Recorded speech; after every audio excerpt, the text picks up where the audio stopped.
আমি এখানে 100 গ্রাম কাজু জলে ভিজিয়ে রেখেছিলাম 1 ঘন্টা আগে। ওটা ভালো করে পিষে নিলাম, নিয়ে ওটা রেখে দিলাম। এবার 1 বাটি ময়দা, তার হাফ বাটি সুজি আর 2 চামচ গুড় দিয়ে আর দুধ দিয়ে ভালো করে একটা ব্যাটার তৈরি করে নেব। দেখুন ব্যাটারটা আমি তৈরি করে 5 মিনিটের মতো রেখে দিয়েছিলাম, সুজিটা ফুলে গিয়ে এরকম হয়েছে। এবার কাজুর মধ্যে 1 চামচ চিনি দিয়ে ভালো করে পিষে নিয়ে ওটাকে ফ্রাইং প্যানে করে নেবো, পুর তৈরি করে নেবো। ওর মধ্যে 1 বাটি গুঁড়ো দুধ আর সামান্য 2 চামচের মতো ঘি দিয়ে ভালো করে পুরটা তৈরি করে নিচ্ছি। পুরটা তৈরি করা হয়ে গেছে।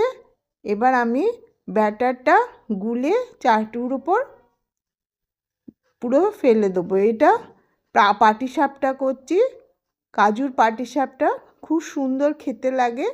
এইভাবে প্রত্যেকটা পাটিসাপ আমি তৈরি করে নেব। একটু ঘি মাখিয়ে নিয়েছি চাটুতে, দিয়ে এইভাবে প্রত্যেকটা পাটিসাপ একটা একটা করে দেখুন তৈরি করে নেব। কি সুন্দর উঠেছে দেখুন, কত খেতে ভালো লাগে এই পাটিসাপটা। এইভাবে প্রত্যেকটা পাটিসাপ তৈরি করে নিয়েছি। এবার প্লেটিং করে নিচ্ছি। খেতে দুর্দান্ত হয়, একবার